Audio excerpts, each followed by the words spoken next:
गौरक्षा सामाजिक संस्था महाराष्ट्र राज्याशी संलग्न असलेल्या गोरक्षकांच्या सतर्कतेमुळे जनावरांची बेकायदेशीर वाहतूक करणारा ट्रक दहिवडी परिसरात पकडण्यात आला असून या प्रकरणी 2 इसमांविरुद्ध पोलिसात तक्रार दाखल करण्यात आली आहे।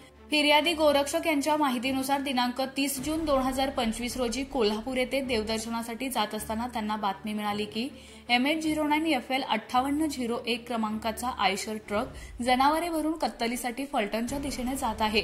या माहितीच्या आधारे गोरक्षकांनी सहकाऱ्यांसह पाठलाग सुरू केला। पेटवडगाव, विटा, मायनी, कातरखटाव मार्गे हे वाहन दहिवडी हद्दीत HP पेट्रोल पंपाजवळील पुलाजवळ सापडले।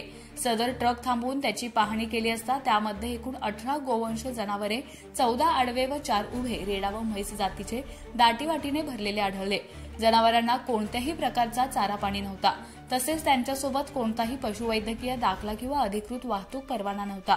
गाडीवरील चालक जमीर अब्बास सवार वय वर्ष 43 राहणार अष्टा जिल्हा सांगली व त्याचा सहकारी राज आसिफ पटेल राहणार अष्टा जिल्हा सांगली यांनी सदर जनावरे कत्तलीसाठी नेत असल्याचं कबूल केलं।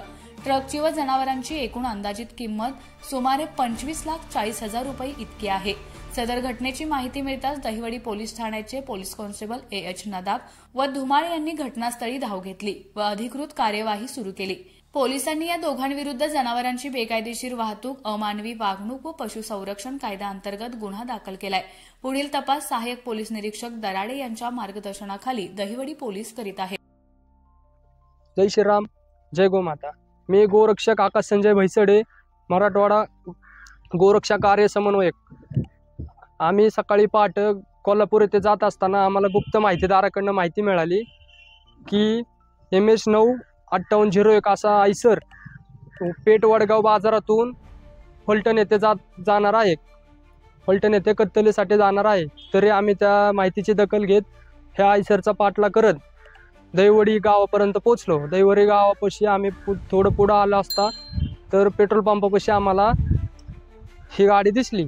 तर आम्ही गाडी सदर साईडला घेऊन गाडीत जो चालक होता त्याला विचारपूस केली असता त्याच्याकडे कुठल्याही प्रकारचे डॉक्युमेंट नव्हते। आणि दुसरी गोष्ट, गाडी 14 म्हशी असे उभे वरती बांधलेत आणि खाली दाबून 4 म्हशी त्यांनी बांधलेत।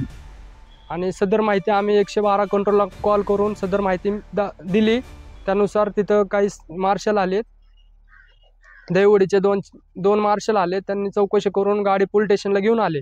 त्यानंतर आम्ही FIR देत असताना काही गाव गुंड कसा यांची दलाली करणारे काही गाव गुंड त्या ठिकाणी आले आणि आम्हाला धमकी दिली की तुम्हाला बघतो, तुमच्यावर खंडणीचे गुन्हे दाखल करतो, अशा प्रकारे आम्हाला धमकी देत ते बाहेरच थांबले होते। त्यावेळेस आम्ही साहेबाला सांगून त्यांना बाहेर पाठवले। धमकी दिली म्हणजे त्यांनी आले आतमध्ये डायरेक्ट साहेबांसमोरच आम्हाला म्हणले की तुम्ही कुठल्या प्रकारे गाडी अडवताय, आम्ही गोरक्षक घेतले, तुम्ही कोणाला विचारून गाडी अडवली हा, आणि तुम्ही गोरक्षक म्हणजे काय माहिती आहे का, तुम्हाला बघतो तुम्ही इथं येऊन 5-5 लाख रुपये घेता, असं तसं आम्हाला बाहेर या, तुम्हाला दाखवतो, अशी धमकी दिली त्यांनी आम्हाला। आम्ही साहेबांना तक्रार केली, SP साहेबांना सुद्धा तक्रार केली की असे काही गावगुंड आलेले आहेत, आम्हाला धमकी देऊन आम्हाला घाबरवण्याचा प्रयत्न करत आहे। इथून पुढे आमची मागणी अशीच आहे की त्या गावगुंडांवर आणि ह्या सदर आयसरवर कायदेशीर कारवाई करावी।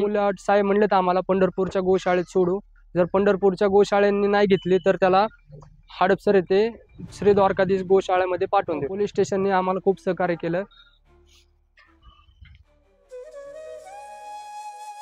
अशाच नवनवीन अपडेट्ससाठी आमच्या खबर गावाकडची या चॅनेलला सबस्क्राईब करा, आमचे व्हिडिओ लाईक करा आणि शेअर करा। धन्यवाद।